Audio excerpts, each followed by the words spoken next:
Midweek Mackems, we're back on the show.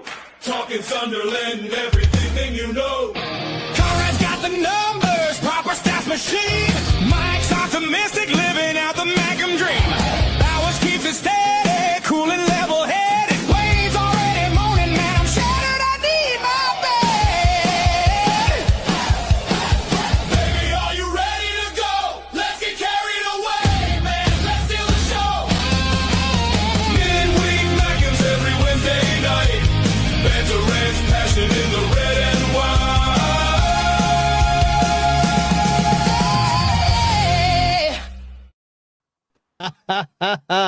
Love it. Thank you, Conrad, for that interesting intro. It's Wayne, really. Wayne, really. and- Geordie tears, they're lovely. Class. Absolutely class. Do you know on that clip, if you watch closely in the back left-hand corner, looks like Will Griggs dancing and all in the back left-hand corner. I think he'd find redemption for that if he was dancing. Yeah, probably one of our best signings of all time. But I'll just say, just credit to Wayne for that, because that song was just, I've been rent-free in my head all week. Oh, I can't stop listening to it. Welcome to Midweek Mackems. Not on a Wednesday, on a Thursday. Welcome from wherever you tune in from Black Cats TV, from Only Fools and SAFC, and from Michael Bowers 541. Lovely to have you all here. Don't forget to smash the like and all that wonderful stuff. Conrad, how's your week been? It started off all right on Sunday, I suppose. Like, I had a bacon sandwich in the morning, and then nothing much after that. I don't think. Nothing much happened after that. Wayne, really. Wayne, how are you doing? I'm very good, mate. It's been a quiet week, hasn't it? Really, not much happening. I'm sure there's going to be a boring show and not much to talk about. So, yeah, we're really milking this one, aren't we? Michael Bowers, how have you been this week? No, I've just not been enjoying the last weekend football-wise at all. It was great to see that the team that claimed they were going to get an easy 6 points against were didn't get 6 points. It can't get 6 points against them now. And it was just good to see that, they're a certain record signing for Newcastle United, as their fans like to go, our record signing was 65 million. And he's also a Derby Day winner for the Mackems. So, yeah. Yeah, of course we're not going to be milking this at all. Mike, how are you getting on? I'm doing good. Doing good. Before we start milking the derby, unfortunately, beforehand we had news of Gary Rowell, absolute legend for the club, in and around the club all his life. So yeah, he'll be sadly missed. And I'm sure he was looking down on the lads on that derby day. So thoughts go to his loved ones and friends, obviously, because they'll be closely affected. And definitely. I think Big shout out. Added to the occasion, I think, it's kind of just added an extra layer of determination for us, to be fair. So thoughts to all his friends and family. It's quite fitting we won, wasn't it? Oh, yeah, absolutely. I was going to do a blind ranking of all Gary Rowells, like the song, but I just thought I can't just go through all 10 again being Gary Rowell. The other thing one thing I did love before the game was I think James Copley on Twitter put something like, normally we would just do our banners or headers in black and white as to sort of celebrate the life of the person who passed away. But he said in Gary Rowell's case, he didn't think he would approve of that, because obviously on Derby days, it was like, yeah, I think Gary Rowell will be up there just going like, no, don't anyone dare pay respects to me in black and white. That's not allowed. Sorry, Gary. Yeah. Thanks, Gary, for inspiring a nice win against the Mags. Never going to go amiss. Right. He probably would have been laughing up there, to be fair. Oh, it must have been. I mean, let's talk about the game. Obviously, we have to. Wayne, on paper, we had, we were 1-0 up and we had no shots on target. That doesn't reflect the game at all. I thought we did really well. What was your thoughts on the actual performance and the team lineup? That doesn't mean now, does it really? Like we did say before the game, that in these derbies, form, how you're playing, team selections guns out the window. It all depends on and comes down 99% of the time of who wants it more. And to be fair, we wanted it more. They never turned up. Lineup, I thought, was kind of as we expected. I always thought Trey Hume would be the one that would miss out when everybody's fit. But I did see, I thought we might miss his tenacity and his tackling. Wasn't to be the case when he came on. He put a few good tackles in, but ultimately, it came down to who wanted it more on the day. And when I saw their lineup, I thought they looked quite strong, to be fair. I know tonight wasn't playing, but Marley was in there. But apart from that, it was probably their first strength team, to be fair. I think Trippier might have missed it, but other than that, it was a really strong Newcastle lineup. So even more satisfying the fact that we got the win. But I think Regis Lebris nailed it with the lineup and the tactics. To be fair, so it was a good day all around. And you nailed it with the score prediction, Wayne. Well, you know, I don't like to blame me on trumpet, but I did see a nervy, edgy 1-0 win, and that's exactly how it was. Did you back Nicole Tamada to be the winning goal scorer? I don't think anybody backed that. No, probably not. Wayne is joint first. Yeah, joint first. There's the other way of saying it. There you go. Joint first. 14th, but joint first. Excellent. Michael Bowers, what did you think of the lineup? Everything you expected coming out to this game? Any curveballs for you? Or no, pretty much. Actually, I think it was the lineup. I think I said that I would go with. I think it was Talby, Traore, and Broby up front. Yeah, I think it was pretty much the exact lineup. I think me and Wayne did say that it was the. I think he is right. I think when you look, I think Treaty will get himself back into the team now because of obviously what's happened with AFCON. You know, Reynildo going away. But I did want to, and SJ, I agree. Yeah, I think that's the best way of summing it up. I think personally, what I was impressed with, what I was very relieved about, I should say, was the fact that Reynildo, Siddiqui, Traore, and Talby all, and I think I can't remember who said this. Was it Phil Smith? Someone said, I believe, or it might have been James Coppy. Someone said, it might be from the Sunderland Echo or BBC Newcastle. They were saying that apparently they refused to go away before this game was played. They wanted to play the derby game. And I think, I don't know what you guys think, but I think I've said, it's hypotheticals, thankfully, it doesn't matter. But I felt if we hadn't had Siddiqui, Reynildo, Traore, Talby, I think our chances of winning this game would have gone downhill quite a bit just because of how good on paper their team is. But I was so happy that they were playing, and it was also highlighted as frustrated as we were after the Man City game, especially with the way Xhaka and Siddiqui played. Last week was why I said it was important for them not to get booked, even if they weren't playing it 100%. Because tell you right now, both of them had been suspended. Not a cat and house chance we win that game against the Mans. Yeah. Yes, it wasn't a good game, but Xhaka and Siddiqui controlled the middle of the park. Yeah. And I think that's what was so important. And also reverse psychology-wise, me continuing to back us to not win and us winning is happening. So I'm going to keep on doing it. So, I'll make myself like an idiot every week and I don't care. But, and I've got to hand it to Mike, though. He did say, when he was saying confidently, well, apart from getting something at Man City, he said, well, when we beat Newcastle, you'll be thanking me for it. So I knew you were going to win. I mean, my only thing was, I feel like we should have got more. Isidore had a really close shot. And part of me wonders, if we weren't 1-0 up, would we have gone for it more? Do you know what I mean? Yeah. So would we have won no matter what without that own goal? That's kind of the question I have in the back of my mind with this. Do you guys... Here's one then. Do you guys think Eddie Howe came here with the intention of playing for a point? I think he would be suicidal to the fans to do that. They certainly never came for the win, to be fair. They never... First half, definitely not. I think we were the ones in the ascendancy more than anything.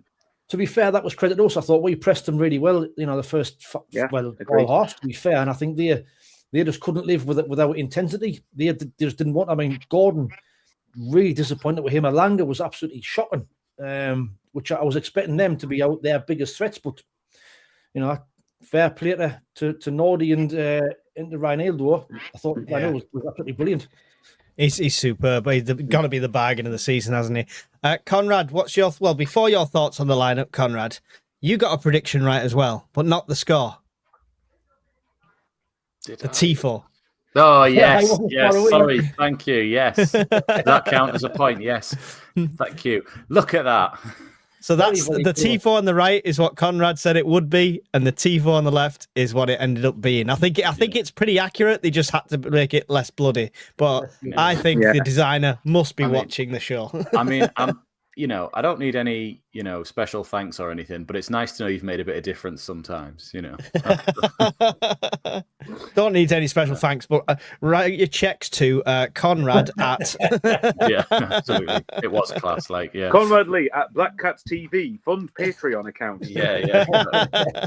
No, he only takes payments through his OnlyFans, Mike. That's true. Yeah, that's right. No, you've just revealed that for him now, though. Come on. It's only $3.99. The lineup. I think we'd said about was it going to be Hume or was it going to be Talby, one of them lots that sort of miss out because we didn't want to play a 5 at home. But that was where it was like, well, you can play a 4 with Hume still in that midfield role, which we've been doing recently. So when it came out, it was just, okay, good. You're not shoehorning in, a player just for the sake of a formational change, at a moment's notice. It was really interesting to read their lineup because I know a lot of them will be reading it as like the wide players of Elanga and Gordon up with the striker, but it couldn't have been further from the truth. It was a 4-5-1, a flat 4-5-1, and that means that they've got no connection to their front player. He's got no service. Like the best cross he got all day was Nordy's, and he buried it. He didn't forget which team he was on, but then as well as that, they wanted Elanga and Gordon on for the pace in behind, but yet because Xhaka and Siddiqui were controlling the midfield, Bruno, Tonali, and Miley were the ones that get on the ball, spin, and fire it in behind. Couldn't do that. So then they were resorting to just sort of going back every single time. I think they did come to frustrate, but counter. But we weren't allowing them to counter out, and we were pressing really well, but we weren't pressing every time. I noticed it wasn't just gung ho. Let's just get the ball off them. There were several times we strategically pressing, weren't we? Yeah, we sort of sat off it a bit, and then randomly on the next one, Robbie would trigger that press, and we were going again. And it was, I don't think they ever quite knew what they expected from us, and I think that's the reason. SJ said before it was a poor performance from us. I think it was a bit. We were caught off guard with how non-existent they were. Like we expected to sort of have an attack and then there'd be a quick counter, and you sort of, so we seemed quite cautious. Wayne, you said at half time we were playing with a handbrake on. It was like that sort of thing of like we were going whoop, just sort of testing the water each time and then going, oh right, yeah, they're literally not going to come out and have a go. They're just going to do this all day. And then I said to the bloke who sits next to me when the second half started, I went, oh, well, let's see if we can score inside 40 seconds again, like we always do. And then Voltemade heads it past 16 seconds out then. Yeah, I was only another prediction, Conrad. Is that another prediction you can take credit for? I'm getting all the ones right, just not on that fucking scoreboard that I've... Well, we've realised we're both getting half-time predictions right, Conrad? Yeah, that's what we're doing. Yeah, because in Terry's video, Mike said we'd win 3-2 at Bournemouth, and he did. And at Terry's video for the Newcastle one, I said I think we'll win 1-0. And yeah, that's what. Although if Isidore had scored with our only shot on target, I would have been right. For Ramsdale, it was a cracking effort though. He did really well to chest it down when the first time shot. Oh, it was a lovely ball through from Alderete, and like it was a reverse cross. You've always got to be good to beat a keeper at his near post, but it was such a powerful snapshot that Isidore did that the keepers did well. At least made Ramsdale work for it though, didn't he? If you look at Newcastle, what was it, 2 shots on target? And I think both of them were straight at Robin Roofs. Yeah, and they were just straight at There weren't big chances, were they? Whereas at least Isidore's was a decent opportunity, so to speak. Yeah, the closest they had to a proper chance, I think, was that one where Wissa tried to run onto the end of it and just missed getting a toe on it. But I mean, Roos was still right in front of him, so I don't know what connection he would have made. But it was like, that's the one time I went, like, you just saw there was an occasion in the first half when, was it Voltemade? I think it might have had the ball. And I think Anthony Gordon's running, sprinting. Who had the ball for Newcastle? I'm sure it was Voltemade. Was it where Gordon just ran out of play? Yeah, kind of. I think it was when Gordon was running down the left-hand side and nobody was near him at all. Alderete came to close down whoever had the ball. It was Voltemade and he didn't pass to him. Yeah, if he passed to him, then you think, oh, shit. Like, this is where you'll find a really good effort on goal. Yeah, but no, I mean, but what I think was quite something was, and I think, what was his name? I think Mr. Bo Jingles. I hope I've got that name right. Although he says, yes, we play on grass, not on paper, though. But again, like, if you look on paper, if you look through their team, like, Guimarães, Tonali, even Miley coming in, not a bad player at all. Miley's a better technical player than Joe Linton. I probably agree with that. Better for breaking up the play and sort of winning the ball back. It would have been better against a Man City or an Arsenal. But for someone who was trying to get the ball down and play, Miley was a better player for that. Well, that's another thing I was going to mention was, and even then, if you're looking just against Newcastle's forward line, which I believe what was it? Voltemade, Gordon, and Elanga. Although obviously Elanga has been viewed as kind of a waste of money. Yeah, well, Mike did, mate.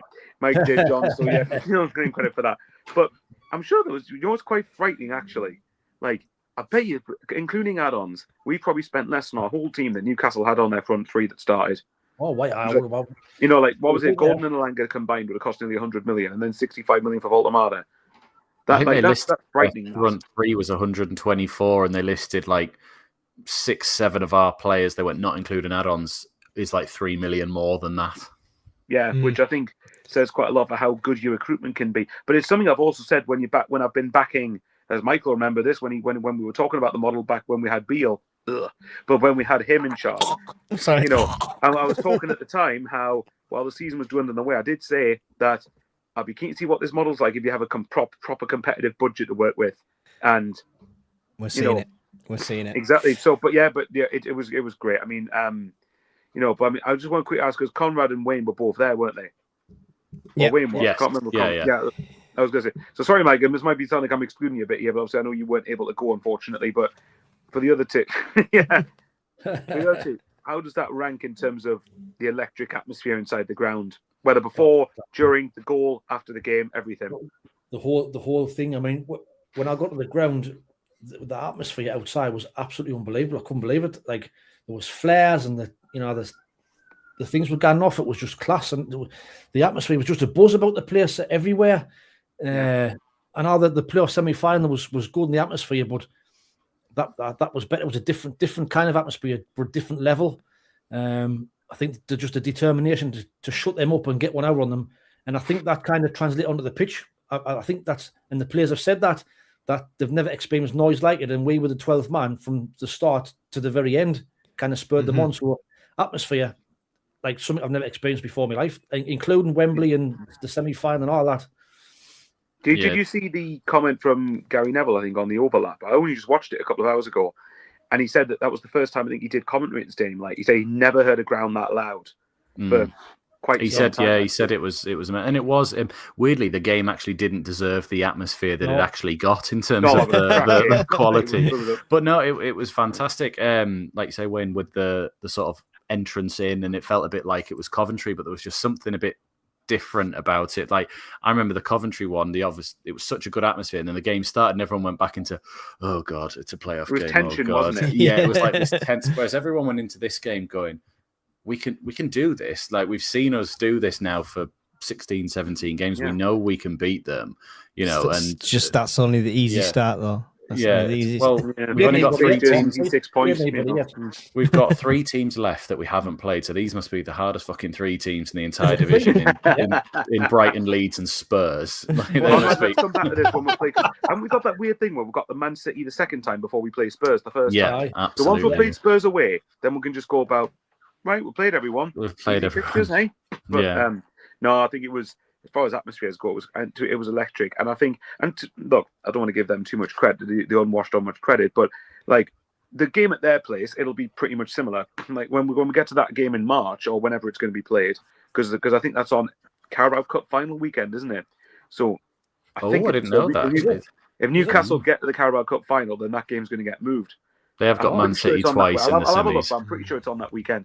But the point I was going to make was the City before the game and especially afterwards, like, and all we'd really done, and it's a big thing, but all we'd really done is beat our rivals, which is like, imagine if we, and whether it happens on down the line or not, I don't know, but imagine we ever won something. And no, I don't mean the Papa John's stuffed crust pepperoni pizza thin crust pizza trophy. I mean like a proper. It's gonna be party central when we qualify for Europe this season, Michael. So we just gotta wait. Well, yeah, but honestly, Mike, I was doing content with Sean. I was doing content with my own channel, whatever else after the game with Northeast Update's YouTube channel, and even just going in the city. And this was a couple of hours after full time. The place was bouncing like it was as it would have been, and and I often have to remind myself that 5 years ago, we were going to Accrington, and I know I pick on Accrington a lot, but like it just speaks volumes of the context. Well, mentioned 5 years ago, that was the. Well, then there you go. Exactly. Oh my God, that's embarrassing. Now, hang on. So we're only 2 points less than our tally in League One after only 2 more games. Oh my God, it's embarrassing. That was the lockdown season, wasn't it? Yes, it was the first one after the lockdown. Yeah. One thing I will say though is, I know for a fact when we go to their place, our fans will be a lot more noisy than what theirs was, because I thought they were really quiet. I thought they were shocking. The most They the biggest chant was, didn't know who they were supporting because they're looking at the scoreboard going, "Who are these Vassiertors?" No, they couldn't see a scoreboard from their end actually because the South Stand one still wasn't up. So I was going to say that it's a 3-syllable word, so most Newcastle fans would have struggled with the word visitors. That pettiness. I mean, I'll show it here. That pettiness is fantastic. But I will say the fact that we started work on the scoreboard at the South Stand just so they didn't have a scoreboard to look at. The fact that the announcer didn't even read out their team. The fact that he just said "Welcome to the Sunderland fans" and didn't even, just everything was just we're not acknowledging you today. Do you think it was more fitting then that it was an own goal because then obviously Roy wouldn't have announced that even. Is this the regime at Sunderland saying, "All right, we're sorry about the black and white bar. We get it now. Here's totally the other extreme." Yeah.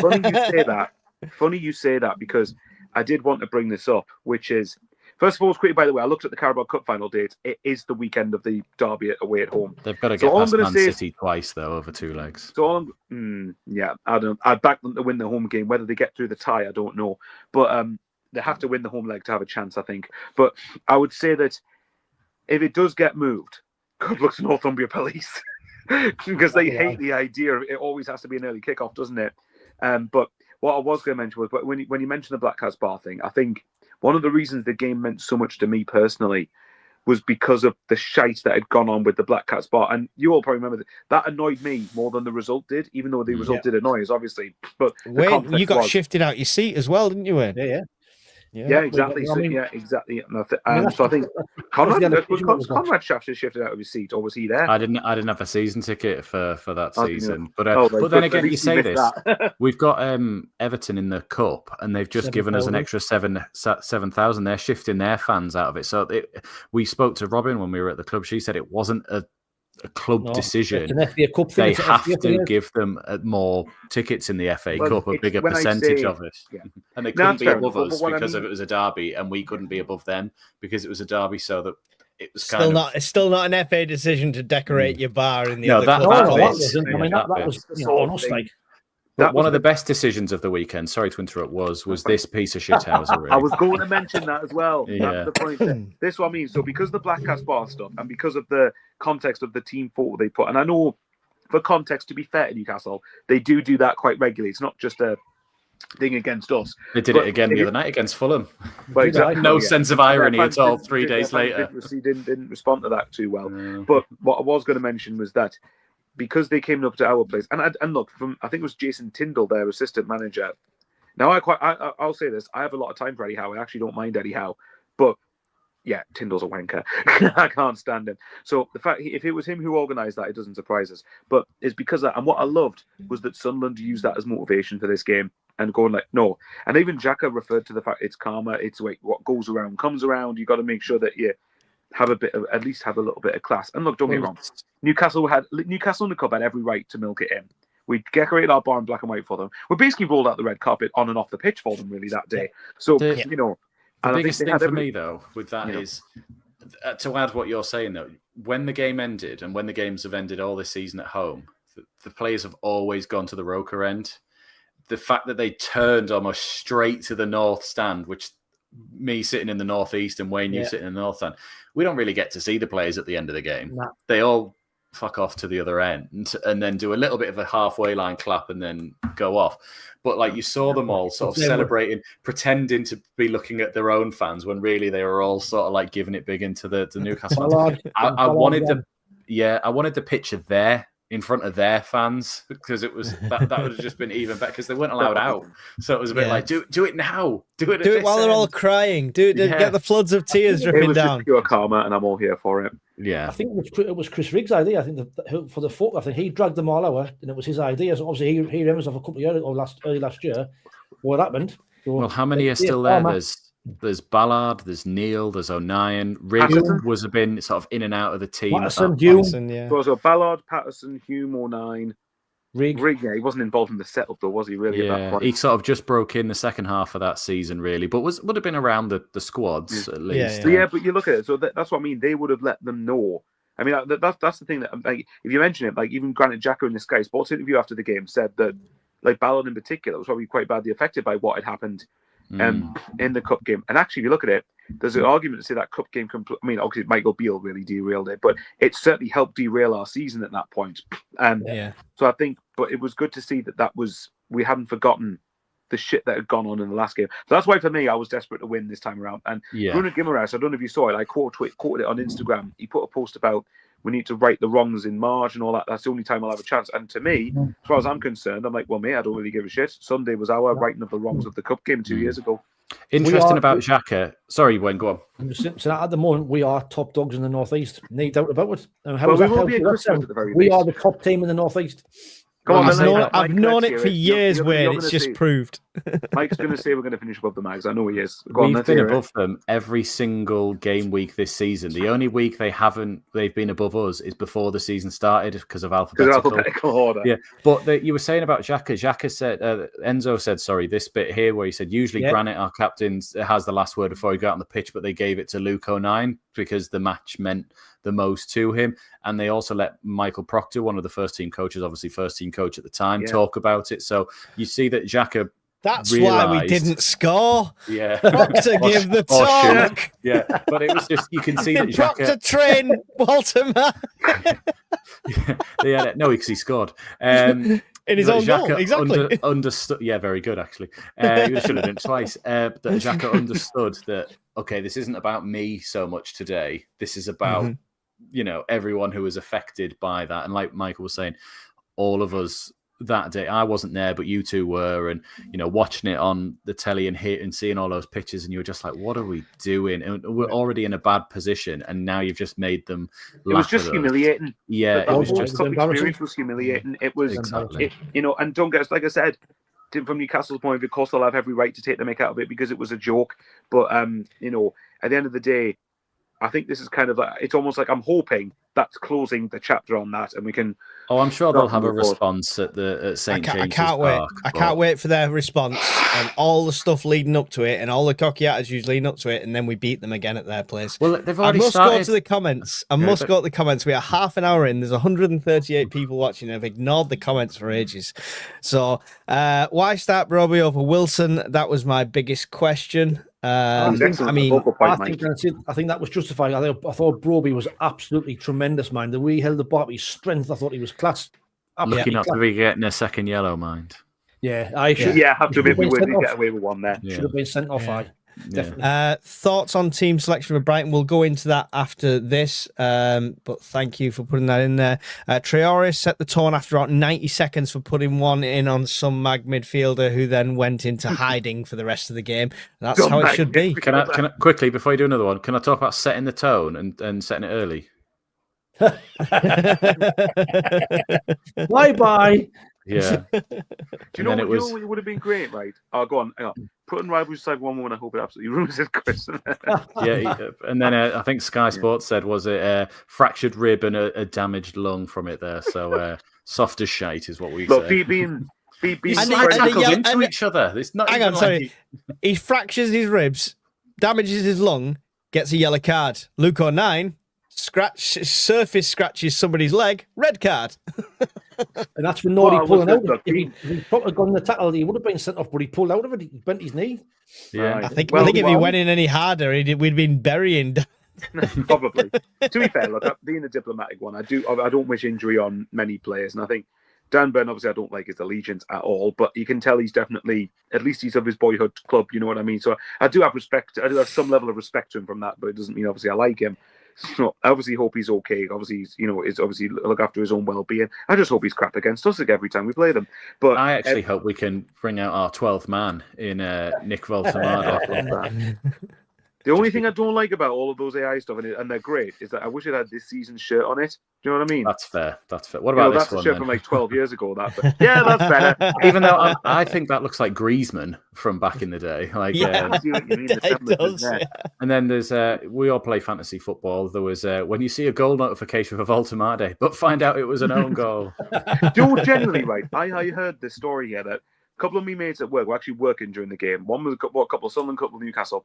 One of them, apparently, is a Newcastle fan, looked at the scoreboard and looked at the notifications and went, "Get in! Voltemade scored!" And then he went, fuck, it's an own goal. That would have been they'll never let him live that down. Like if they stay in touch with him forever, that'll be like one of those. Do you remember when that happened? Just to add to what Mash Mariner's just saying there, well, apparently for them it was their third biggest game of the week. So if that's the case, they can't be annoyed they lost to us then.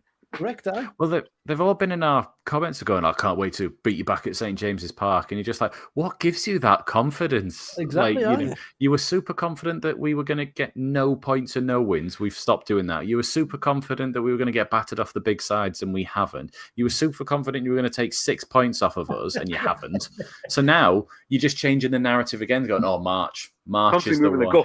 Yeah.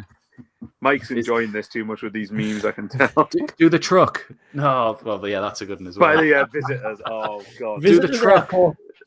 Suffolk 1, visitors 0. Just genuine question. And sorry, these ratings are really unfair. I mean, look, if we get that comment off the screen, Mike, Voltamade only got a 7.5 for us. That's ridiculous. Just genuine question, right, though. Do you think that with everything that went on in the cup game and particularly with KLD as well, do you reckon that Saturday kind of was the redemption arc for it? Yeah. 100%. I've just said that in my video there for the game of the week. I've just said that on Sunday felt like redemption, and it was all the more sweeter the fact that we've had 8-9 years behind them, a long road where we've been, like you've mentioned already. The fact that we're back. We've come up, we've matched them, more than matched them, outfought them, outbattled them, and all the shit that we've had to put up with from them the last 2 or 3 years, it's justified now. We're now top dogs in the Northeast, so fuck them. Can I just want to ask a quick question, and I was meant to say before, when we had that image up, I think it was sent to me by Steve Hewitt, so thank you, Steve. I keep sending memes to the email address on our channel because I'll use them each week there. But we had a question during the day from Stephen Hensel, and it did refer to the derby a little bit, and he asked about, obviously Newcastle are going quite well in the Carabao Cup, and he said, would you take them winning that again, but we always beat them when we play them? Or would you take it that they never win a trophy, but they can beat us? No, I'd rather beat them. No, we'll beat them all the time. I'd rather win the other trophy anyway. So yeah. Well, I was going to say, my response to that would come with a condition. As long as we won the other cup every season, then yeah. So say if they won the Carabao Cup all the time, but we won the FA Cup all the time, we always beat them, then like, okay, fine, I can live with it. For me, they can win the Carabao Cup again if we take 6 points off them this season. I'm not asked. I will say, to be fair, though, I would love to see us win the Carabao Cup. Oh, I'd love to win a trophy, but it's progression for me, and I know Mike likes to jump ahead to Champions League and European football this season. I think what's great to see though is that, in particular with KLD though, like I remember giving him a lot of stick at the time of the cup game, and it was actually good to see that was it his brother put that picture he put there, scratch out Newcastle's thing on the team coach and put visitors. So yeah, I think it's safe to say they've realised what a mistake that was, and then hopefully never going to make that again. You've just reminded me as well. Big happy birthday to KLD, right? Yeah, he said it was his birthday today. Fair play to him. Yeah. 28. Yeah. Oh, we had one more. Where is this on? Here is that was their chairman when we got promoted. Make sure you'll need to practice before those derby fixtures. Palmer so again. Funny. It's like I think it was Jim said there. Where is it there? Nope. Oh, sorry. It's blind delusion. And that's been their downfall. But yeah, it's still kicking about. Still in their comments are always like, "Well, I'll beat you next time," and it's like, Jesus, like it's been 3 days. Like we're still enjoying this. Conrad, you missed out. Well, you only beat us because we had Champions League midweek as well. Yeah. No, well, that was. You know my response to that every time. Every time someone says that, all I'm going to say is, "Don't qualify for it then." Well, I was going to yeah, that as well. But what I was going, okay then. If they're going to say Champions League World Tour, well, in which case you only beat us last time for the following reasons: Michael Beale. Also, own goal, penalty, mistake, much better team, Black Cats bar, everything else. And you had Champions League at that point, and you still won. Yes, exactly. And you took a team 4, beating a championship side. Well done. Yeah. Anyway, get through some more comments. 170 people watching now. Thank you very much. Whichever stream you're watching on, make sure you smash that like button. It gets it out to more people. Beanburger Man, awesome friend of the channel, says, I think we did what was needed to win. I reckon if St. Nick didn't score, we would have pushed and pushed till we did. That's what I said, the same thing. Mr. Board Jingles says, with Masuaku wanting away, as can't get in the team, do we revisit Lucimi? We've spoke about this briefly on our channel, Conrad. What's your thoughts on that? I'm fed up. He's a centre half, isn't he? I'm fed up of saying his fucking name this season because there's that many notes. He can operate as left back, and so can Alderete in positions. But I'm thinking if we were looking at that, I think we're not trying to move to a 3 with then Nordy as a wing back and probably Reynildo the other way. I mean, Masuaku can go for me. It's fine, but I think we should still probably explore like what a loan cover or something for it because yes, we've got Hume. Yes, we've got Elise and Sirkin, but those two are made of glass and they're just not on the same level as Reynildo. So, but then again, when I don't want to keep Masuaku in particular because when he plays, he's a bigger drop off than any of them, really. Yeah.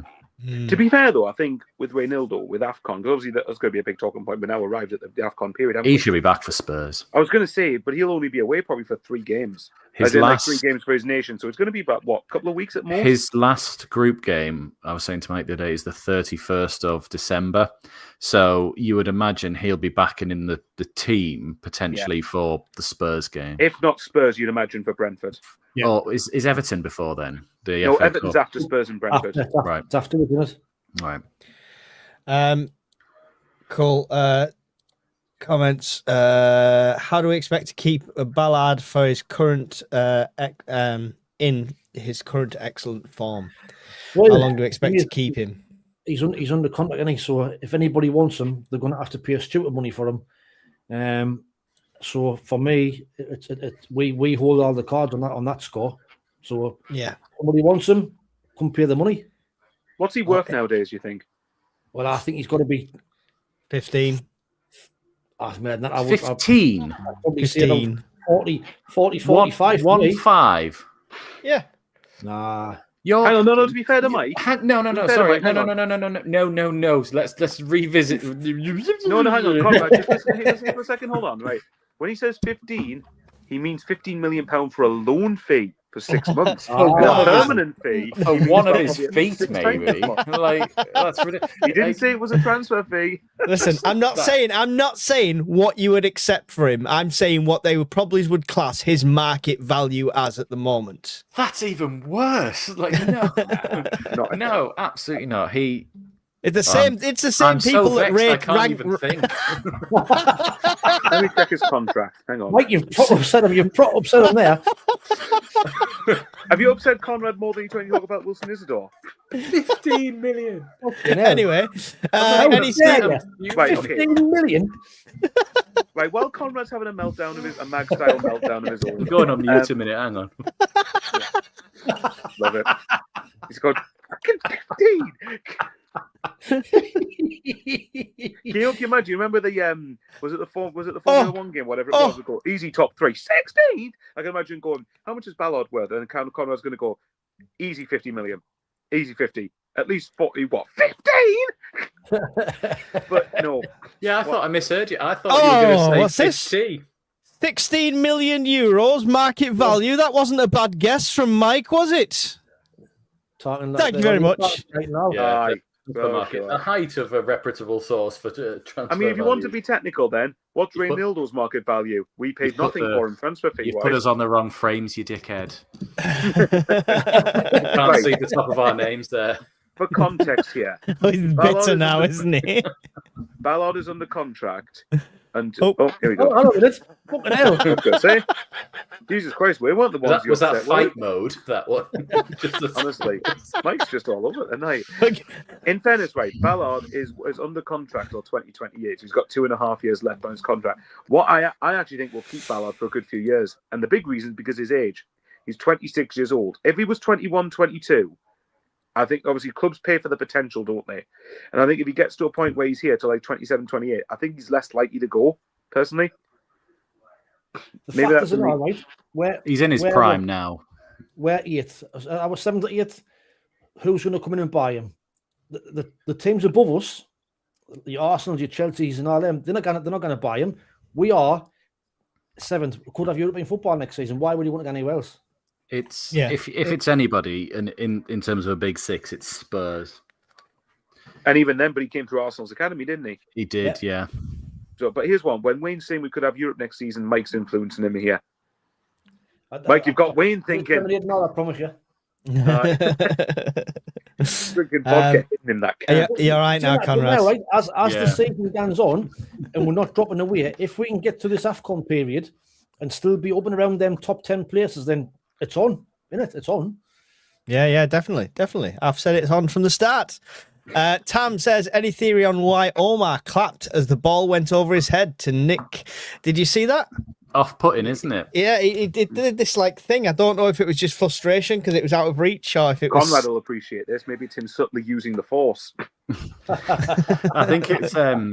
I mean, if in a split second like that, we obviously see it in slow motion and go, what are you doing? But in a quick moment like that, if Voltemade hears the sound, he probably thinks he's got a nick on it or something. So it might got just a nick on it. Hey. Yeah. Hey. Got a... yes. Let's show it again. Why not, actually? Just for the sake of it. Please do it with a Wayne's AI thing over it. Couldn't resist it. Oh, hang on, look at this, right? He must be new here. We don't get onto the other game until about an hour's time now, so he must be new. we wait for Wayne to fall asleep, then we talk about Brighton. Said that though, right? Oh yeah, Wayne will be talking until we start talking about Brighton. He goes, yeah. But honestly, I've even just responded to him, going, "Come on, mate, we've won the derby. Of course, we're going to talk about this last chance. We're going to get to do it." So yeah.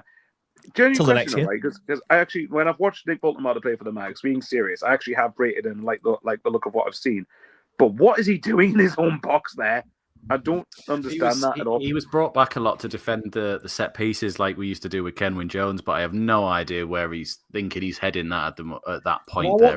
But nobody's near him, is there? No one's near him. I think, is it Fabian Shaw behind him? If he gives him a shout, Shaw heads it away. He was clearing it straight away, coming straight in at it, yeah. Gary Hoyle said Eddie's house spin was that all the players knew that the game was all about, and they were ready, and then they forgot to turn up. Do you think to put some credence onto the Champions League? Do you think it was the fact that we're lethargic from that to an extent? No, because bear in mind that I'm not giving them any excuses whatsoever. No. Wayne, we've had plenty of excuses for the cup game. They've been playing this for a while. They didn't look tired. They just looked like they weren't bothered. If I'm being honest, but not in a way of the game didn't mean anything to them because their fans are fuming that they played like that. Do you think on the pitch it meant more to Sunderland? Oh, absolutely. Always. Better fans. It's simple as that. In that performance, our fans would have been calling for the heads because simply in a derby game that wasn't acceptable from their point of view. No, absolutely. Did any of you find it weird that they were in an away strip because we can go black and white and red and white? Nobody has black and white TVs anymore. It's some sort of kit clashing rule, isn't it? I think we both wear black shorts and the shorts clash now. So didn't they do it for the wore green? Wasn't that the way he's orange? Didn't they do it for the 5th and 6th games in the 6 in a row period where they wore their away kit for the? We wore yellow at ground. No, but for the Defoe one, they wore a grey kit, and then for the 6th game in a row, I'm sure they wore blue. A dark blue one. But it's weird that's a rule sometimes, and then not others because we have played. Yeah, we wore so yellow. Basically, we'll wear blue at the first fixture. Yeah. Didn't they wear white shorts in one derby game? I think because it was a clash. Yeah. But I've got to say, you know what was quite funny? I've seen some of their fans going on about the own goal. And Jim Gulls has put it in the chat there. Apparently saying, how bad is that from their wingers that the best cross he's had to work with is from Nori Mukiele? Yeah.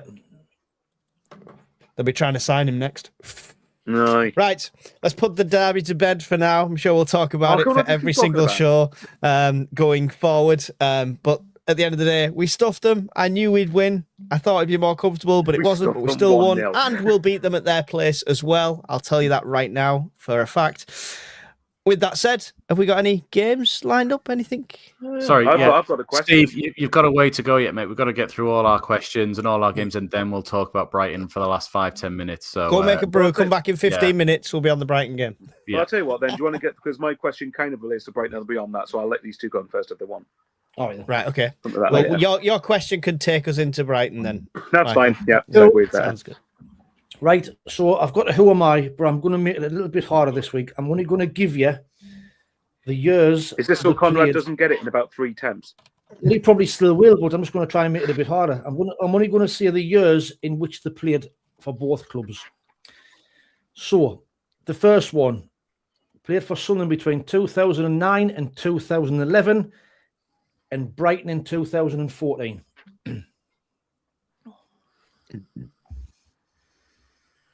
2009, 2011. No Googling. 9 and 11. Played It's not 58 Fraser games Campbell. for us. 58 games for us and 5 games for Brighton in 2014. So did he play for us in the Steve Bruce era? On loan at Brighton, I'm not telling you. Darren Brent. Correct. Darren Darren Brent. Brent. Yeah! Did he play for Brighton? I didn't know that. He went on loan. He had a short loan spell there. Did he? Oh, okay, fair enough then. So this one's a little bit different. So this player has had a total of 22 clubs in his career, which started in 2002. He's still playing in the Northeast today at the age of 41. 41. It's Milner, isn't it? No, he's still playing in the Northeast. Oh, playing in the... sorry, when he said 41 and still playing, I was like, it's got to be Milner, but Milner was... 2007 and 2009. And Brighton, 2014 and 2015. He played 8 games for us and 19 games for Brighton. 8 games for us, Jesus. Wow. Oh, let's have a look at The comments. looking at the comments. But Wayne no, said come no on, comments, Googling. you're He allowed to didn't help. look at the comments. Chimbonda? Nah.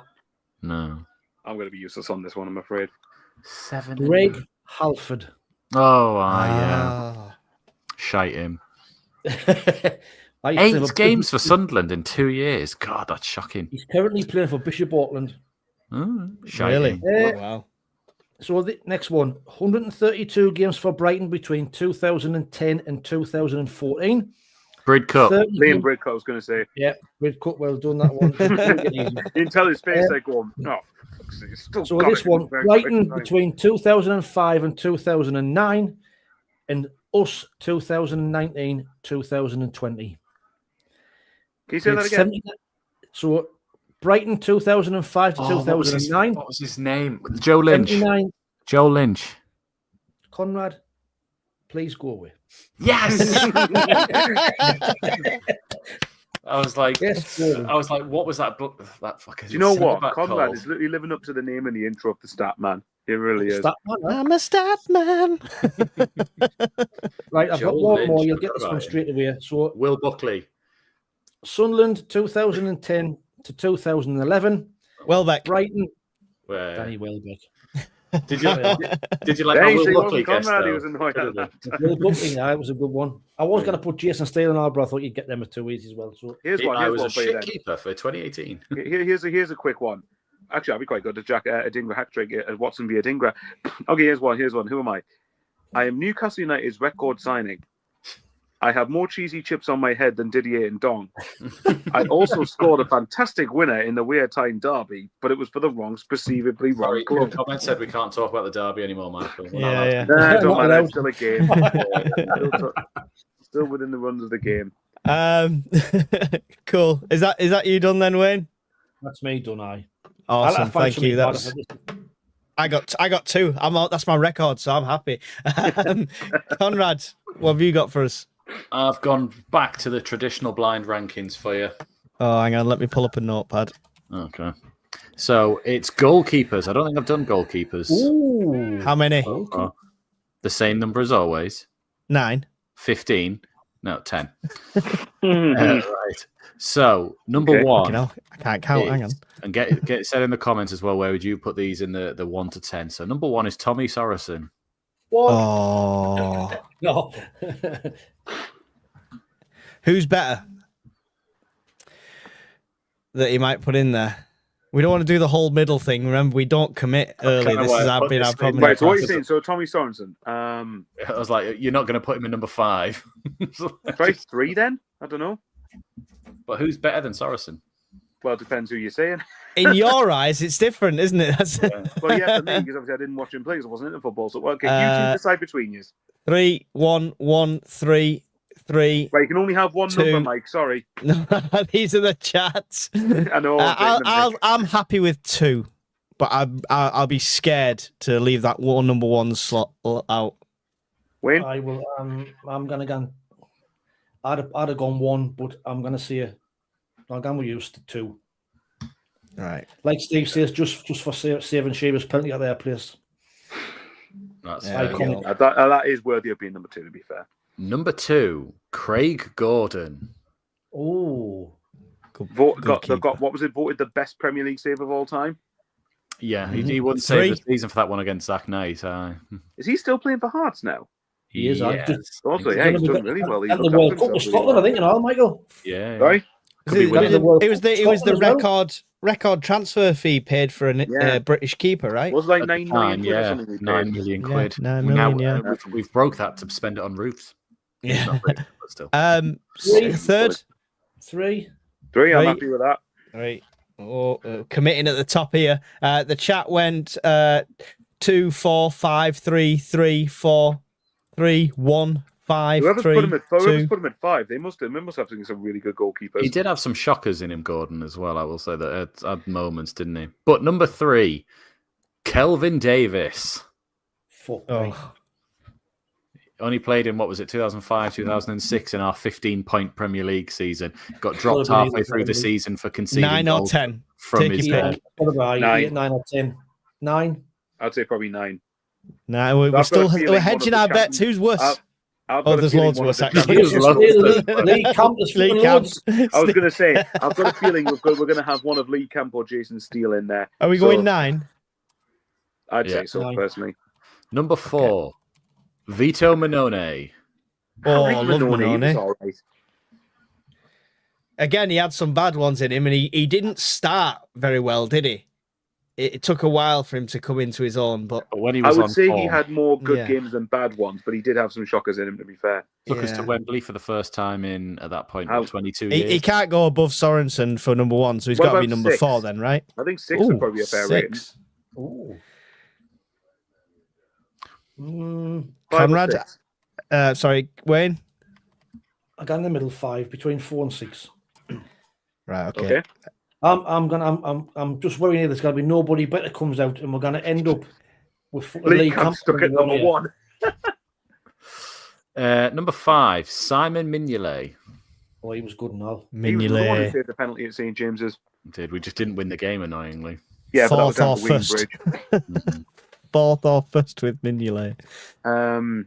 Mignolet, We've got to save first, I think 4th, I'd, yeah? I'd be tempted to put in 1 just because I think Conrad's going to do a bluff or something. That's going to be the best one. We are expecting Look Pickford at the little to come out. smirk on his They're not gonna face. come out. And his hand's just hiding it there. So we're going to go 1? Are we committing? I think so. Because I think what I'm expecting Pickford, but I don't think Pickford's going to come out. Even if you put him in number 1, someone better does come out. Mignolet's still a good keeper, isn't he, though? So I just go on wrote then. it. Yeah, Go on go on then. So There we go. Mignolet's 1. Mignolet's number 1. So, Mike, what numbers do we have left just for We've being got zany 4, 6, 7, 8, and 10. just the remember next as well, one? Jordan Mignolet Pickford. also played in the first of the 6 in a row games, I think. So there? Who?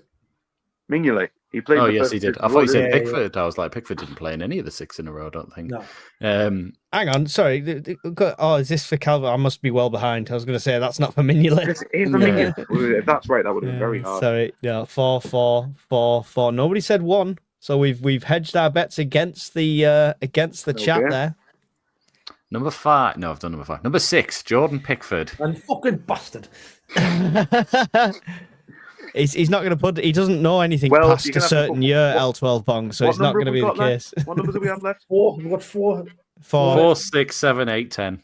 I mean, to be Pickford's gonna fair, be when 4. Pickford left here, he wasn't the keeper he was now. So 4's.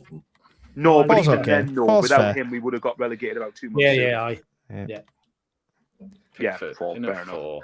That's fair. Who was our number 5? Sorry, Minone. no, that was it. Yeah. So So I what's think our you top said 5 so far? 4, We used up all Mike the said 6, and Wayne said 5 for the hedge bets. Have we used That's all our fine. top 5 slots now? Yes. Yes, so we you've got are on What's the top 6, five? 7, 8, and 10. What's the Yeah. top 5 we've got again? Sorry.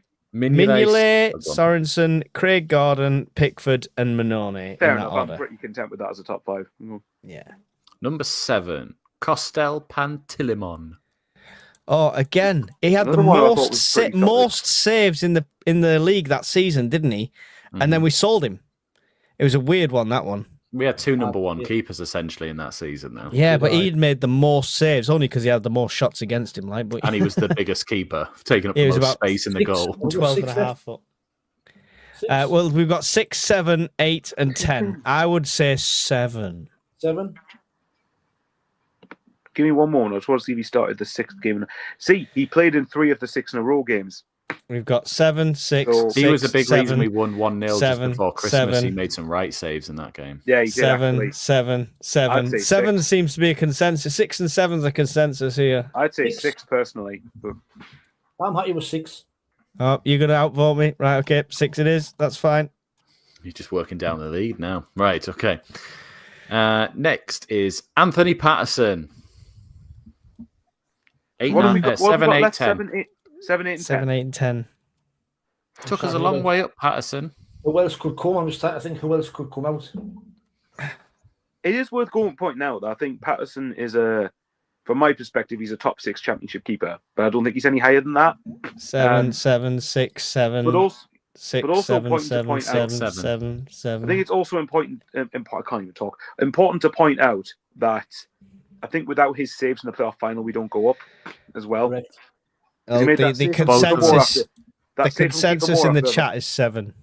Well, I was going to say that save from Kiefer Moore after 2 minutes at Wembley was One of the best fantastic. saves I've ever seen. The save One of from the best saves I've Sam ever seen. Vokes in the other playoff final. League when One we were playoff final. 1-0. But even remember the Andrew Brooks one when it was about 5 Yes. minutes before my end scored at Yeah. Wembley. So yeah, We've gone 7th. I'm happy with this. No matter what he puts out, I'd rather put a good keeper last than say Lee Camp number 1. So I'm quite Yeah, happy okay, with I that mean, table. I'm Yeah, happy. we're down 7. 7. Yeah, he 7. did Yeah, have some stinkers in him sometimes, but I think again without him, we're not in the Premier League. Stephen Taylor, harsh, very harsh. Number 9, Mart Poom. Oh, boom! He's got to be We 8. do He have to can't be discuss 10. this. Got to be 8. Got to be 8. Yeah, got to be 8. Can't be 10. This is where I can tell you, I've not picked a terrible keeper. Oh, who we I've putting in not 10? picked a solid, good goalkeeper. We've not, finished, by any means or anything like that. Jimmy Montgomery, number 10. You don't do players beyond a certain year. Exactly, How aye. dare you? That's No, shocking. that was only because of peer pressure from the comments. I didn't have Jimmy Montgomery, so I'll take that. It was John McLaughlin was number 10. No, Oh, it's all right. It's Yeah, all it's the fine. numbers in League Yeah. One. So Yeah, like, so I think we've done well that one. yeah. The only difference would have been Calvin Davis would have been 10, not 9. Yeah, I think so so. in that one, I would have said Davis was the worst keeper as well. Yeah, definitely. yeah. So apart 8, from that, you've done 8, pretty well. 8. So Mignolet, Sorensen, Gordon, Pickford, Mannone, Pantilimon, Patterson, Poom, Davis, and McLaughlin. I think Poom would have been above Patterson for me, but Poom would have been above For Pantilimon his as well goal. for me. Yeah, for the goal. Yeah. Yeah. I'd have probably put Poom above Mannone. I like Mannone, but he was 50-50 what Yeah, Mannone Toulouse you and were going to Leeds. get. Yeah. But on the other hand, when Pickford was sold in the start of the championship season, if Mannone had stayed, then Yeah, I know. I never got that why he left. I was a bit like, this is actually perfect now. But well, it's because at the point when Ellis Shaw was wanting to get out of the club, wasn't he? that's Really, true. It was- Yeah. you know, Very true. if there was any chance to get a fee, just play 15 million for Ballard, Mike. Are you joking? 16 million euros is worth on transfer market. There's only me and a lot of experts that think that. we sold them for We that. must be wrong, Conrad. All right, I'll tell you what. If Then, we Mike, sold them for that, they'd be fucking hell on. Yeah. Oh, yeah. No, yeah, I agree. Jack I Clark agree. went for the same money. Mike, I- just out I of was interest. Out of interest, who do you rate highest in the current squad now? Highest? What do you mean? A As in, value who do you or think is just the best player? Who do you think is the Best- best player? Who's- my favourite player at the moment's got to be Reynildo, who's an That's absolute not what he bargain. said. That's not what he asked you. Who's rated the best? As in, who do you rate the best in terms of in terms of someone who's got Ability like and what they're the upside, for example. So someone who's got years ahead of them, like Reynildo, as someone who's not in their 30s. So not Xhaka and not So Reynildo. say someone who's in basically. like their mid to say early to mid 20s. It's Siddiqui. Mundle. Oh my god. All right then. So It's what would you next value? thing. So based off that, what would you value Remy Mundle at? Mundle's probably valued at about 6 to 7 million at the moment. This is what baffles me, and I'm like, What's you it? were Well, go on. putting this- He's looking. I'm What's looking. it? Well, okay, he has said 6 million euros on here. You were talking about how we were going to just get like. good. You just study transfer market, mate. You No, talking listen. like you No, overestimate how listen. we're going to get, Right. and then when you value our players, you fucking put them right down No, here. no, I no, just no. don't- Listen, it's a market value, all right? It's like saying, right, this is worth a £5, but you really want it, so I'm going to charge you 25 quid for it. I'm not saying that's the price we sell them for. It's just the market value based on game time, how much thing. what are To we be gonna fair, if sell Mundell Ballard had played for? every game since the Championship in the Premier League, he'd be on 15, 20 million by now. So what are we in going my to sell opinion. Ballard for? Are we going to Okay, so accept what- 15? Right. what No, about- I wouldn't what- sell him for less than 25, 30 million right now. That's still Okay, far I've too got low. another challenge then, right? So what would you value Noah Siddiqui at on your criteria? Oh, I said 60 or 70 the other day. That's me. Siddiqui? Yeah. Michael say a £5. No, probably. Market value Yeah, or Toby selling Crisp. him?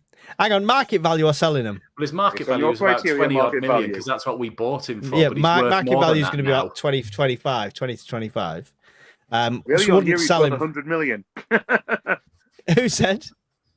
Transfer market. No. I'm joking. No. He shouldn't be. The AG is the way he's playing, like, and the trajectory. Okay, so right, Mike. So what would you value Siddiqui at in today's day and age, in today's market? Bear To in sell mind, him. To sell sell him, what yeah. I- to- What would you to- take as a minimum to what would it be a minimum to really open a conversation? minimum to open a conversation about 40 million. What are you saying, Wayne? how much did Liverpool pay for Verton? He's been fucking Oh, shite. yeah, exactly. 115 we just- million to pay for him?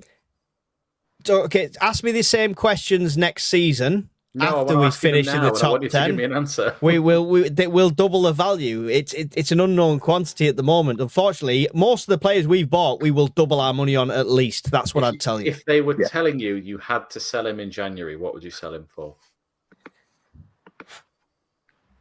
In January, 65. You can demand more in January. Yeah, that's fair. I wouldn't want to sell him in January, but yes, that's at least an accurate representation of what he's worth. Well, I was going to say, because technically we're going to go based on what we've paid then, because Reynaldo is worth 5 million euros on transfer market, and that's wrong because we got him for free. Listen, we just need to get the negotiator into the club who works for. I pray the to God it FIFA isn't fucking you, though. the With FIFA 15 million FIFA for Ballard. the FIFA She- football. So, have him. how much do you You want fine, for just Dan have him. Ballard, right? Just Dan- take Dan them. We don't Ballard- even want them. Ah, Dan just take Ballard's them, that's trajectory, fine. guys. So what do you think, guys? So Ballard's got a great trajectory. He's been great. He's regularly in the Premier League. How much do you want? We accept you're going to want a lot of money. Mike goes, 16 million. What? You mean 60? No. 16. Okay, deal. I Sorted. didn't say that. I didn't say that, did I? You just putting words in my mouth. You asked for a market value. I gave you the market value. It was pretty damn accurate. Anyway. Agent, Mike, that's all I'll fucking say to you. What did you say I'll then, value mate? your house honestly, but I'll You'll get you become an more for it, estate Wayne. agent. I'll value it honestly, but I'll get you more for it. That's a good estate agent. That is No, quite right. fun. Okay, so we'll move on Worth to around 15 Michael for me. Bauer's question because he's going to move us on to the Brighton game. Well, no, my And- question was how much is Dan Ballard actually worth in the transfer market? For the record, it's around 40 to 50 for me. But anyway, okay then. No, my question actually was, obviously, it moves on to the sort of Brighton game. So the comment who kept on asking us to do it, there you go, you're finally getting your wish. It's just not just Brighton game, but obviously we need to take Siddiqui to Man U 50 million. And Mainu. And me and Yeah, good shout, actually. Get Mainu to replace him. He's already been in all a Sunderland right. shirt this season. It looks My question beautiful. was, and I think and once I've asked it, you probably realise what I have. Obviously, the AFCON period's coming up, and everyone's been saying, "Oh, we'll struggle in AFCON, do this, that, and the other." But with everyone we know now, everyone's been called up. So Diarra apparently might be in the squad for Saturday. I don't know, but Someone said he's on the bench. well, okay. So I'm not including Diarra in this, obviously. But say you don't include Diarra, and without all the other players going to AFCON, what would be our best team for these next couple of weeks? Or starting 11, I should say, at least. I think Okay. Simon Moore. Yeah. Roofs has Yeah. gone to AFCON. He's just Yeah. lost. I'll Bruce give you is my playing team. right back. I'll give you my team for really Saturday good. because this is kind of links into Saturday. Go on. So this is what I would have went. I'd have gone Roos in goal. Yep. I'd have had Nordy, Ballard, Alderete and Hume as a back four, with Gertrude playing just in front, with Mundell, Lafayette, Xhaka, Adingra and Robbie up front. So what, 4-1-4-1? It's the same team for me, but it's Xhaka and Katruda in the middle.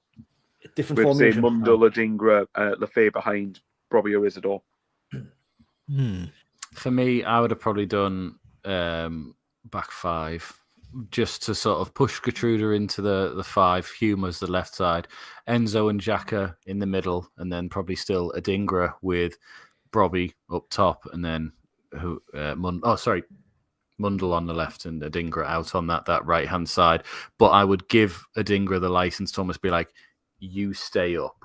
The striker drops back in. If we know you're not good at defending and that's not your forte, you're staying up there. Like, the others have to come back. And that gives us the numbers as well if we want to try this Adingra thing that we've got. Because when we changed to a 5, I know he was the one that came off at Man United, but we were infinitely better. So if we use him as the one that's like, okay, you start the press, you go from the front, the numbers behind are still there. That's all I'm thinking. That's why I've got Gertrude playing just in front of the back, because he can drop back into the back five if need be without the ball, then push transitions forward. Aye. So do you mean transition to a back five without the ball and a back without the ball? See how the game's going as well. Yeah. It could be like the force suits us, but if it doesn't, you can quickly go, just drop in. Yeah, okay, I get that. Rigg got some game time in the Premier League, and he looked quite good when he came on, and he had to be taken off because of it was a forced substitution, and he teams up well with Isidore. Yeah, he teams up well with Isidore. Would you not like to see that combination played while this AFCON's on? A good opportunity to see that again? I think Lafay's got a good combination with Isidore, personally. Yeah. But I know what you mean. Lafay's out of the two of them, the one that's probably more likely to sit in like actual central midfield, not like in a 10 role. No, it's a good shout though, but could it also be a case Rigg? I wouldn't surprise me if Rigg plays on the right though, because I wouldn't be disappointed if Rigg played. I think Rigg, he's done no wrong. To be fair, when he has come in, I think this might benefit him if anything. So could there be a reason for Diarra just to start this game? Because if he does pull something great, he doesn't have to go. And just a minor tweak. And if he does all right, great. It's no skin off our nose because you're going anyway. Like, why not just go? Go on, give it a go. There's another shout. Being Laney, what about Meander on the right? We were saying this, weren't we, Mike? That like, if you're not going to get into the team at this sort of period now of 5-6 weeks, then you're not going to get in the period, are you? Yeah. Is it Labríe's chance now to experiment? And I hate to say it because he has kind of an excuse with these games. It's never going to be his 100% best 11. Is it his chance to experiment with a few players? Well, like you said, it's no time for these players that were not playing to come in and state a claim. These players who think they should have been playing, likes of your Rigg, likes of your Dan Neil might get a chance, likes of Adingra, who've got the point to prove. Now's their chance to come in and state a claim and say, right, I'm in the team. I'm not going to hope you would get me out of the team. Well, another point as well is that on Saturday, Adingra goes back to his old club. We've already seen this defence without Reynildo this season for a few games, and we did take points from those, didn't we? I think we beat Forest and beat Wolves. Fulham we didn't. Fulham we didn't. Did he play against? No, he did play against Fulham. Do you mean City? Yeah, you're talking about when we played like what was it? Man United, like Forest, Man United. Yeah, we beat Forest. We lost to Man U and we beat Wolves without Reynildo, didn't we? Man United really was a systematic thing rather than a personnel thing. Yeah. So I think Labríe will put. If it were going to go with a back five, I do think it would be Ballard, Alderweireld, Gertrude as a back three. What I was meaning is this team's defence has been tested without Reynildo. And, in that we won 2 of the 3 games that he didn't play. Obviously, the other one being Manchester City, which was, we all now know the context of that defeat. United, and they were...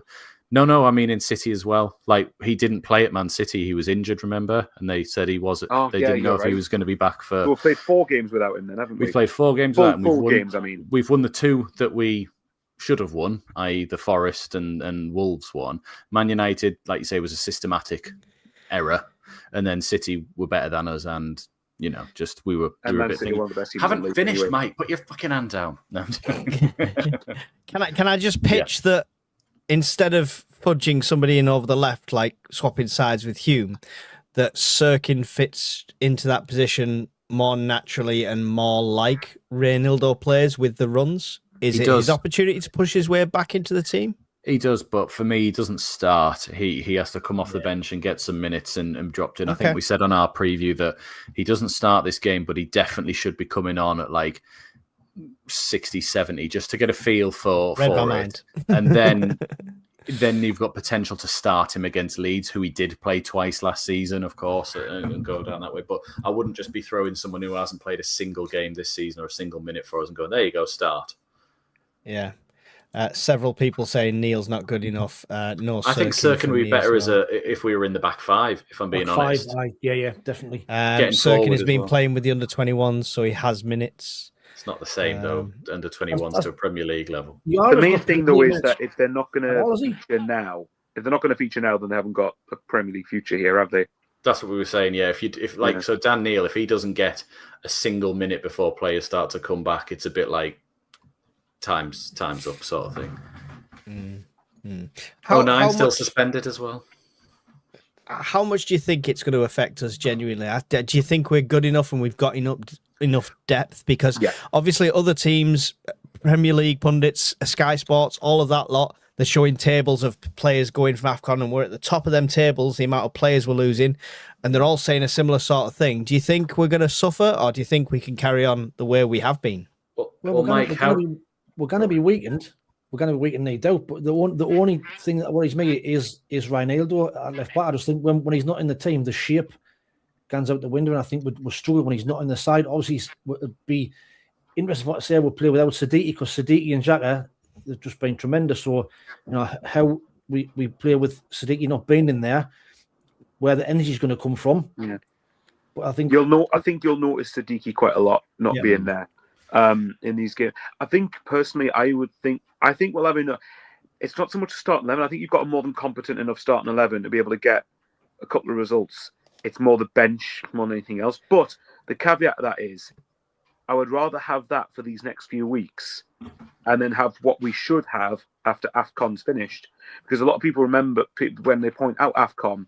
For me, they're talking like the season. It's AFCON, then the end of the season. When it's not, there's still about 15 games after that. And I think if you get these guys back, and bear in mind, like say Diarra going to AFCON, for example, if he plays for Senegal, like at that stage of the tournament, that's him building his match fitness up. And then that could hopefully help us when he's back.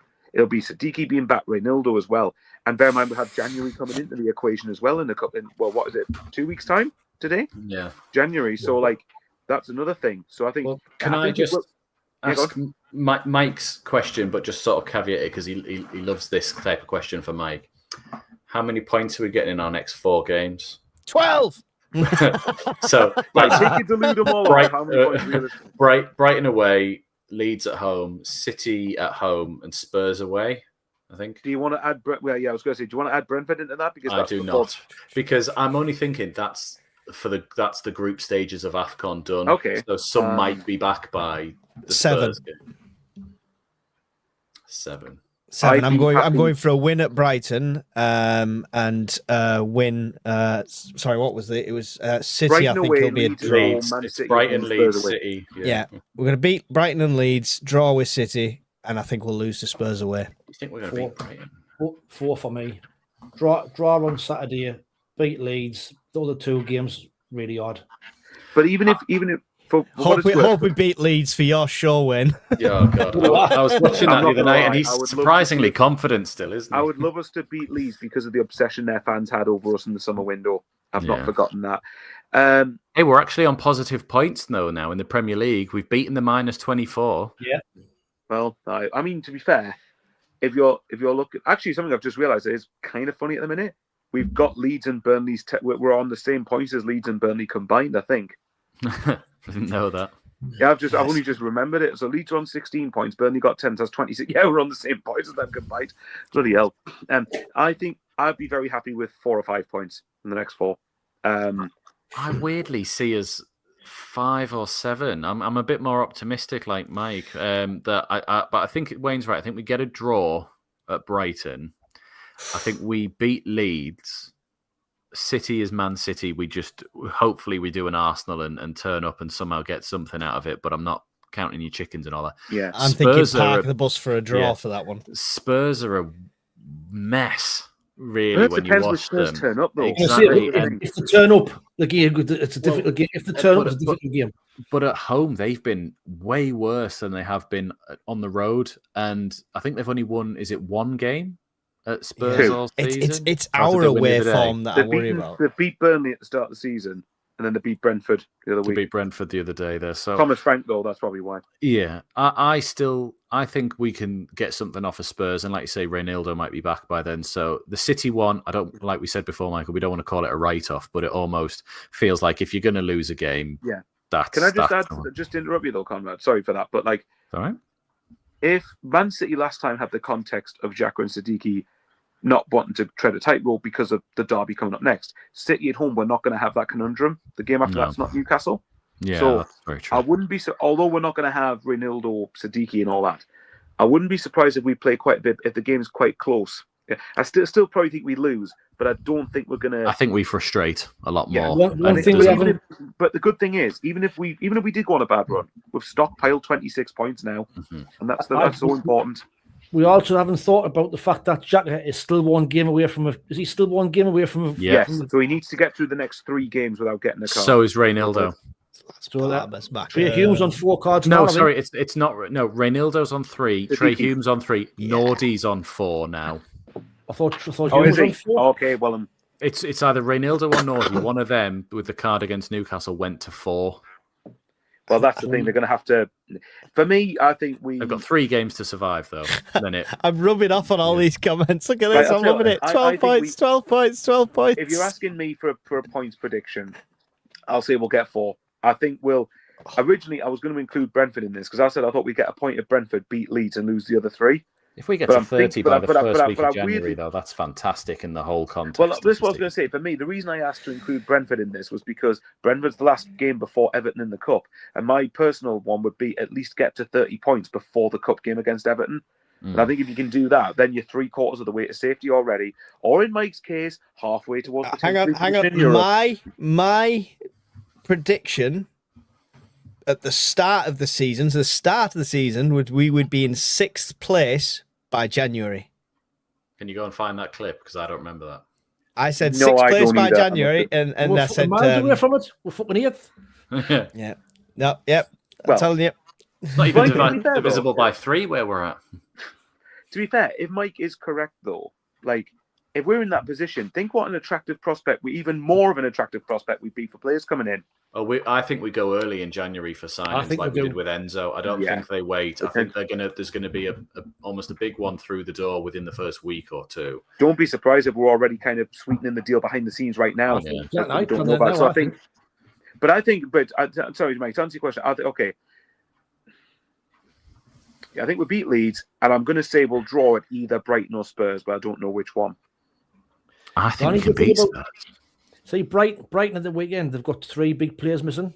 Belieber's Diego Gomez is one of them, isn't he? Lewis Dunk suspended, and so is Gomez. 3 big players for them. Who's the other one? Duncan Gomez suspended. Who's the other one?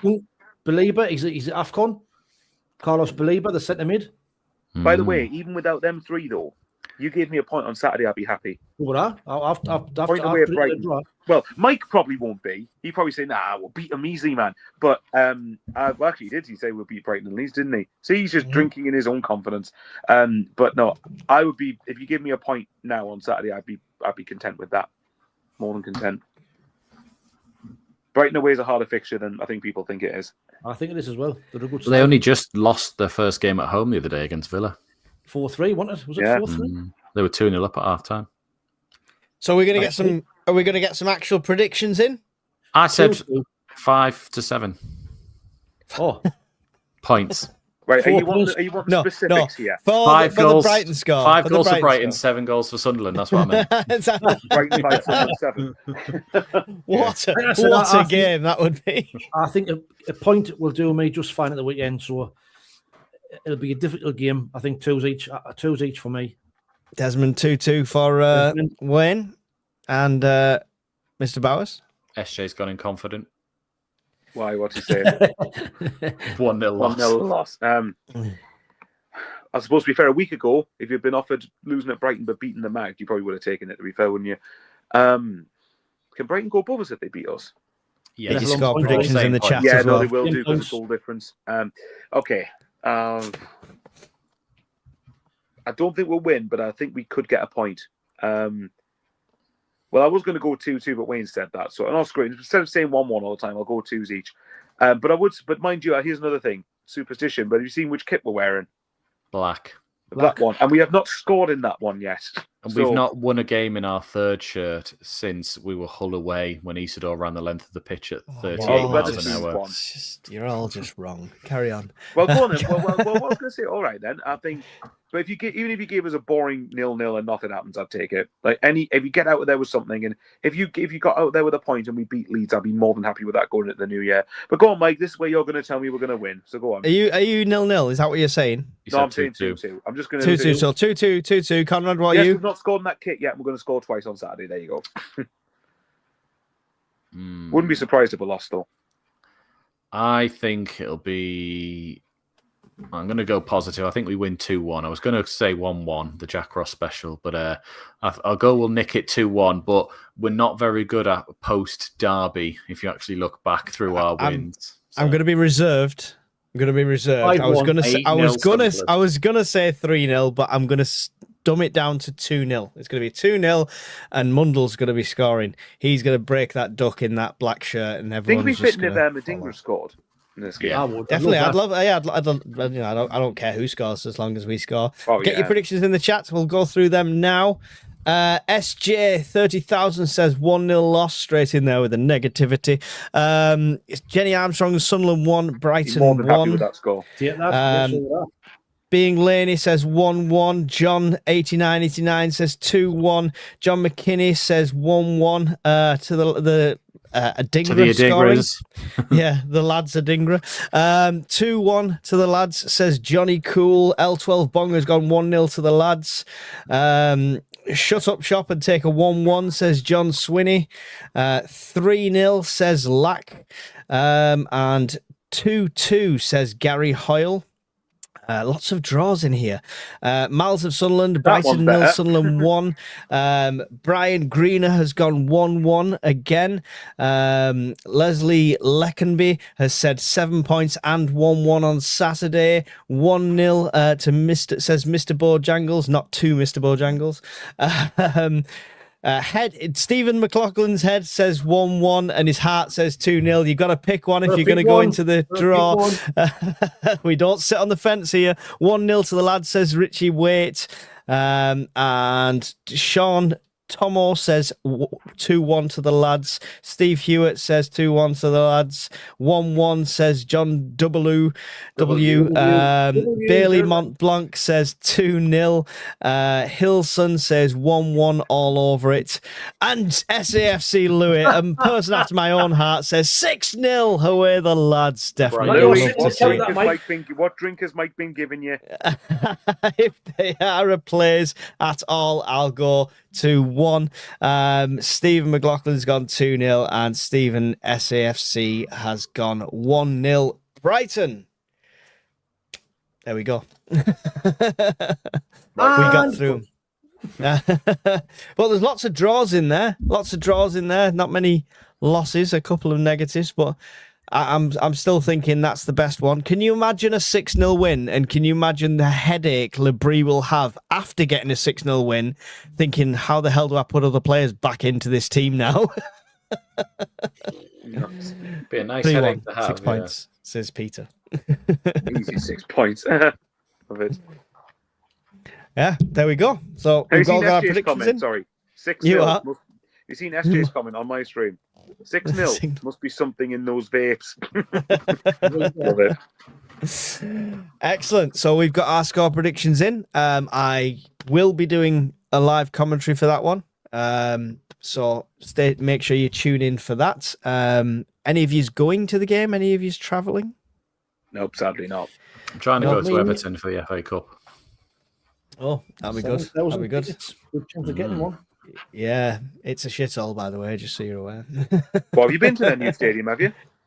Well, actually, no, it probably wasn't the new stadium I went to. Yeah, it wasn't. They've only just played it this season. This is the first season it's been there. But is it in the same place? No, it's on Bradley Docks, is it? Oh, right, okay. That might be better then, because honestly, the place they used to be in, I went past a burnt out sofa. Yeah, I went past a burnt out sofa to get to Goodison Park. Horrendous. This is what happens on Saturday, though. Saturday. I'm not okay with this because I have great games. And then it's Wayne's bedtime. Yes, it is. Yeah, that's Wayne.